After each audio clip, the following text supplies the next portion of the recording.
Hello, నేను మిస్సిఎస్ రావు. America అధ్యక్షుడు Trump executive orders ని ఇష్యూ చేశారు. అయితే అవి అమలు జరుగుతాయా? అమలు జరిగే అవకాశం ఉందా? అమెరికా చట్టాలు ఏం చెప్తున్నాయనే దాని మీద విశ్లేషణ తీసుకునే ప్రయత్నం చేద్దాం. ప్రస్తుతం మన దగ్గర భారత మాజీ రాయబారి, ఐఎఫ్ఎస్ అధికారి డాక్టర్ వినోద్ కుమార్ గారు ఉన్నారు. ఇంటరాక్ట్ అవుతుంది. సార్ నమస్తే. నమస్కారం సుబ్బారావు గారు. సార్, అందరూ ప్రపంచవ్యాప్తంగా అన్ని దేశాలు కూడా ఎదురు చూస్తున్నాయి. ప్రత్యేకించి మన వాళ్ళు బాగా ఎదురు చూస్తున్నారు. ఎగ్జిక్యూటివ్ ఆర్డర్స్ ఇచ్చేశారు. వాళ్ళలో ఆందోళన పెరిగింది ఎన్ఆర్ఐలో. అవి ఇంప్లిమెంట్ చేయగలరా ట్రంప్? అంటే సుబ్బారావు గారు చాలా అంటే ఇంట్రెస్టింగ్ క్వశ్చన్ వేశారు కాబట్టి నిజమే అది. ఇప్పుడు ఆయన ఎన్ని ఎగ్జిక్యూటివ్ ఆర్డర్స్ ఇష్యూ చేశాడో దాని అంటే కొన్ని ఎలా ఉన్నాయంటే కొన్ని ఆప్టిక్స్ మాత్రం ఓకే క్లియర్గా అనిపిస్తుంది. తన ఎలక్షన్లో ఏం మాట్లాడాడు, ప్రజల్ని ఎలా ఆకట్టుకోగలిగాడు, ఎలా అంటే ఎలక్షనీరింగ్ చేశాడు. దాని ప్రకారం నేను I'm not the man of words, I'm man of the actions అని చూపించుకోనికి ఎగ్జిక్యూటివ్ ఆర్డర్స్ అన్ని సైన్ చేసి పడేశాడు. నిజమే. అయితే ఈ ఎగ్జిక్యూటివ్ ఆర్డర్స్ కూడా చాలా వరకు ఎలా ఉన్నాయంటే ఇప్పుడు ఒక 3 కేటగిరీస్ ఉన్నాయి మనకు. డొమెస్టిక్ రిలేటెడ్ అంటే తన ప్రజలను మెప్పు చేయనీకి లేకపోతే చూపించుకోనికి. తర్వాత ఇంటర్నేషనల్ ఇష్యూస్ మీద నేనే బాసును, అమెరికా అంటే ఉంది కదా, మేక్ అగైన్ గ్రేట్ అనేది మాగా దాంట్లో భాగంగా ఎన్నో ప్రామిసులు చేశాడు. అదొకటి ఇంటర్నేషనల్. తర్వాత ఇక ఇంటర్నేషనల్ అంటే అది ఎక్స్టర్నల్ ఇష్యూస్ కాబట్టి internal affairs, external affairs. External దాంట్లో మళ్ళీ బయలేటరల్ గా కూడా కొన్ని పక్క దేశాలకు, తర్వాత మిగతా దేశాలకు వాళ్ళకు కూడా ఏదో వార్నింగ్ ఇస్తున్నాను మీరు చూడండి అని ఫటాఫట్ ఏది మెక్సికోకైనా, కెనడాకైనా, తర్వాత పనామా కెనాల్ అయినా వేరియస్ దాని మీద మాత్రం ఆర్డర్స్ సంతకం చేశాడు. అయితే అన్ని ఇంప్లిమెంటేబులా, దాంట్లో ఎంతవరకు పాసిబిలిటీ అనేది కనుక గమనించినట్లయితే ఆయన తీసుకున్న విషయాలలో ఒకటేమో ఫస్ట్ సబ్జెక్ట్ ఇమిగ్రేషన్.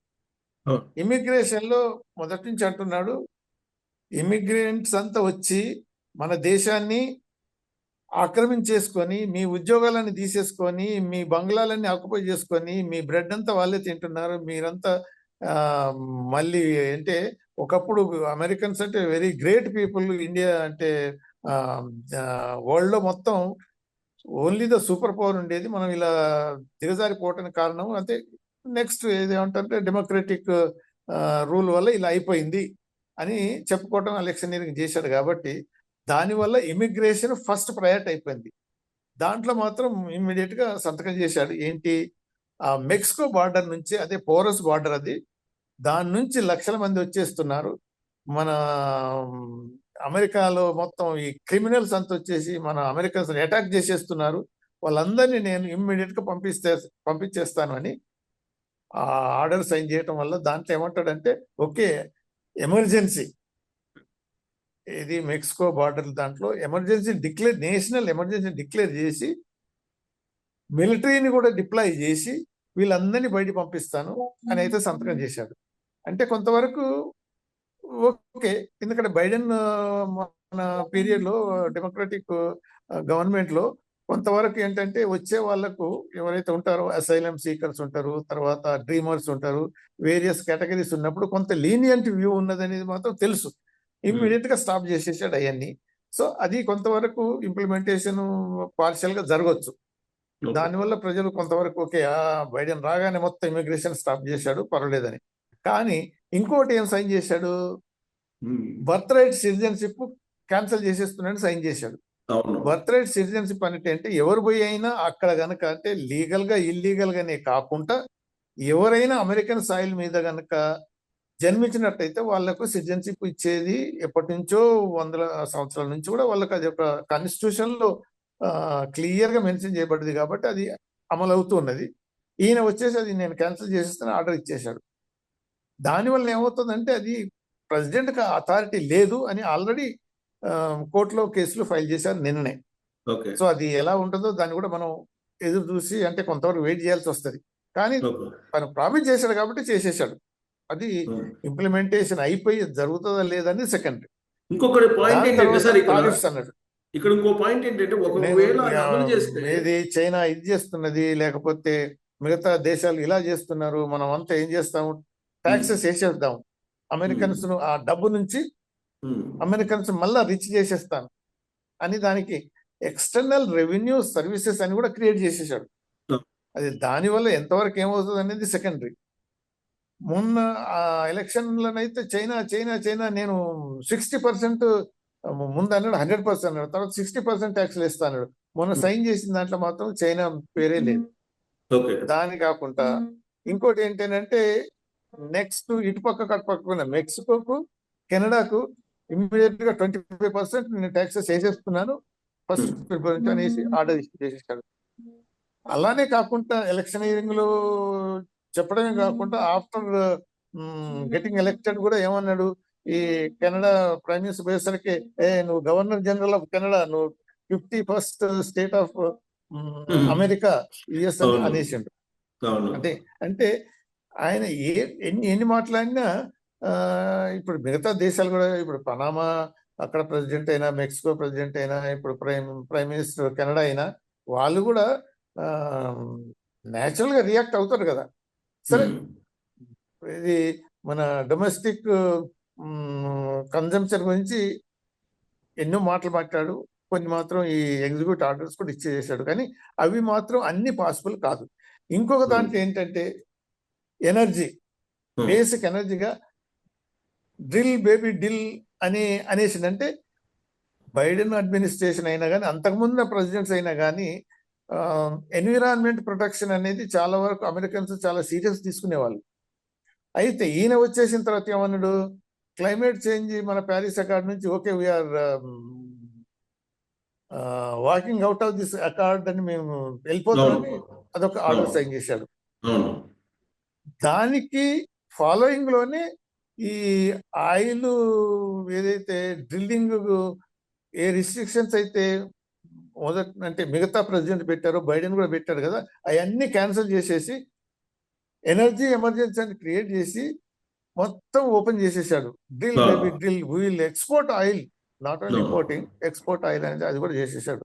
మరి అది ఎంతవరకు అంటే ఇప్పుడు అదే అయితే పాసిబుల్ చేయొచ్చు, ఎందుకంటే కంపెనీస్ అన్ని చాలా వరకు ప్రెషర్ తీసుకొచ్చినాయి ఆయిల్ కంపెనీస్. సో ఇక ట్రంప్ ఎవ్రీబడి నోస్, ఆయన ఏంటంటే బిజినెస్ మ్యాన్, ఆయన పొలిటీషియన్ కాదు, బిజినెస్ యాంగిల్లోనే చూస్తాడు. బిజినెస్ ఇక్కడ ఒక చిన్న డౌట్ ఉంది సార్. ఇప్పుడు ఒకవేళ ఎగ్జిక్యూటివ్ ఆర్డర్ అమలైంది అనుకోండి ఇమిగ్రేషన్ మీద, అమెరికా గడ్డ మీద పుట్టినటువంటి వాళ్ళకి పౌరసత్వం లేదు అన్నాడు, అంటే కట్ ఆఫ్ డేట్ ఎప్పుడు పెడతారు? ఇప్పుడు కట్ ఆఫ్ డేట్ అనేది అది మీరు అనేది కరెక్ట్. ఇప్పుడు ఆల్రెడీ ఆయన ఏదైతే ఎగ్జిక్యూటివ్ ఆర్డర్స్ సంతకం చేసి పెట్టాడు, కొన్ని కోట్లు పడ్డాయి కాబట్టి అది ఇంప్లిమెంటేషన్ ఇమ్మీడియట్ గా కట్ ఆఫ్ డేట్ అనేది ఆ కోర్టులో కేసులు తయారైంది అంటే డిసైడ్ అయిన తర్వాతనే మొదలవుతుంది. ఓకే. ఈ బ్రిక్స్ కి వార్నింగ్ ఇచ్చారు కదా సార్, అది ఏంటి, మీరు డాలర్లోనే పెట్టాలి అని చెప్పి? ఇప్పుడు ఏంటంటే డీ డాలరైజేషన్ అనే క్యాంపెయిన్ ఏదైతే ఉన్నదో, అంటే అది అంటే ఇండియా సపోర్ట్ చేయలేదు. కాకపోతే ఏంటంటే రష్యా, చైనా వాళ్ళు ఏంటంటే ఈ శాంక్షన్స్ పెట్టడం వల్ల, తర్వాత ఈ డాలర్ డామినేషన్ వల్ల ఇది కొంతవరకు మంచిది కాదు, మనం we should have our own mechanism to have, అంటే మన బయలేటరల్ ట్రేడ్లోనైనా లేకపోతే ఈ బ్రిక్స్ లో మిగతా కంట్రీస్ ఏదన్నా అందరు కలిసి చేసినా బాగుంటుంది అనేవి ప్రపోజ్ చేశారు అంతే. కానీ దానివల్ల ఏంటంటే ఇప్పుడు యాక్చువల్ గా ఉన్నమాట చెప్తున్నాం కదా, అమెరికన్ డామినేషన్ అంతా because of the dollar domination వల్లనే. అందుకని బిజినెస్ మ్యాన్ కాబట్టి ఒకవేళ డాలర్ ను వదిలిపెట్టి వీళ్ళు వేరే డీల్ చేశారంటే మన ఇంపార్టెన్స్ తగ్గిపోద్ది.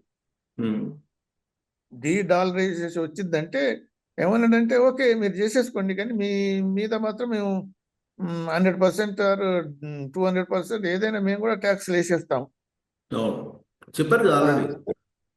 అదే అన్నాడు కాబట్టి మొదటి నుంచి అంటున్నాడు. బట్ ఇప్పుడు ఉన్న పరిస్థితులను బట్టి చూస్తే డాలర్ కు ఆల్టర్నేటివ్ అయితే లేదు.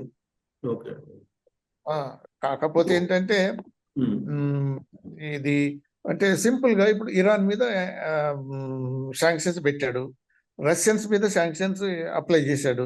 కానీ చైనా రెమిన్బి తర్వాత రష్యన్ రూబుల్స్ తోటి వాళ్ళు కొంతవరకు ఈ డాలర్ అవాయిడ్ చేశారు.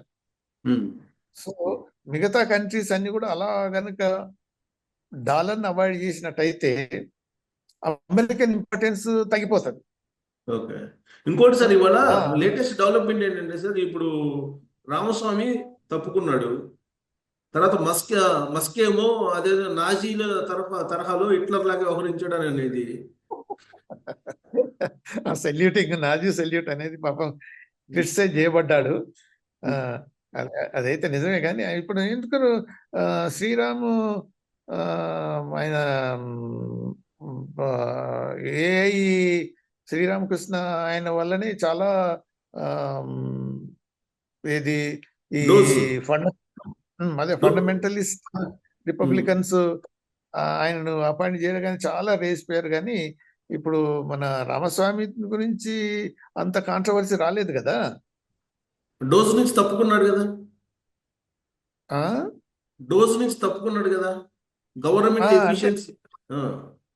అదేలే. కానీ అంటే ఇప్పుడు ఆయన లో లయింగ్ పర్సన్ కాబట్టి ఆయనది ఓకే, ఆయన నాన్ కాంట్రవర్సీ ఉన్న మనిషి. కానీ అదే ఇదే ఎలాన్ మస్క్ మాత్రం మీరు అన్నట్టు ఇది హిట్లర్ సెల్యూట్ కానీ అది ఏదైతే క్రిటిసిజం వచ్చిందో దాన్ని కూడా ఆయన కౌంటర్ చేశాడు కదా. అది మిగతా ఆ, కొన్ని ఆర్గనైజేషన్స్ ఇంతకు ముందు ఆయనను అపోజ్ చేసిన ఆర్గనైజేషన్స్ కూడా ఆయన సపోర్ట్ చేస్తూ ఇప్పుడు అది హిట్లర్ సల్యూట్ అనే కాదు, అది పాపం హోల్ హార్టెడ్ గా అలా అప్రిషియేట్ చేసింది. అంతేగాని మీరు ఓకే. ఆయ- ఆయనకు అటువంటి అన్ని ఆస్పర్షన్స్ అన్ని మీరు ఈ షుడ్ నాట్ ఏమంటారంటే బ్లేమ్ ఎలన్ మస్క్ అని అన్నారు. సరే, ఎనీవే కొన్ని ఇవన్నీ ఇక మామూలుగా వచ్చేస్తుంటాయి. బట్ ఎనీవే ఇప్పుడు ట్రంప్ టీం అంతా business men, okay. Political point of వ్యూలో కాకుండా బిజినెస్ పాయింట్ ఆఫ్ వ్యూలోనే ఉన్నారు కాబట్టి, సో ఆ బిజినెస్ పాయింట్ ఆఫ్ వ్యూలో ఎంతవరకు మీరు మొదటి క్వశ్చన్ వేశారు కదా, ఇన్ని ఎగ్జిక్యూటివ్ ఆర్డర్స్ ఇంకా ఎన్నో వచ్చేస్తుంటాయి. ఎగ్జిక్యూటివ్ ఆర్డర్స్ ఇప్పుడు ఏంటంటే ట్రంప్ ఈజ్ అన్గైడెడ్ మిస్సైల్. ఎప్పుడు ఏ డైరెక్షన్ లో ఎవరిని ఏమి కొట్టేస్తుంటాడు అనేది చెప్పలేని పరిస్థితిలో ఉంది. ఎందుకంటే ఇప్పుడు ఆ, మన కోవిడ్ వచ్చినప్పుడు ట్రంప్ ఏమన్నాడు, ఓ డెట్టాలు ఇవన్నీ డిస్ఇన్ఫెక్టెంటా, ఇది మనం యాంటీబ్యాక్టీరియల్ ఇవన్నీ ఉన్నాయి కదా, మరి అటువంటిప్పుడు why can't inject into the veins, బాడీలో వేసేస్తే ఇమ్మీడియట్ గా అంత కోవిడ్ క్యూర్ అయిపోతుంది అన్నాడు. అంటే అంత అంత పిచ్చి మాటలు మాట్లాడే ట్రంప్ కాబట్టి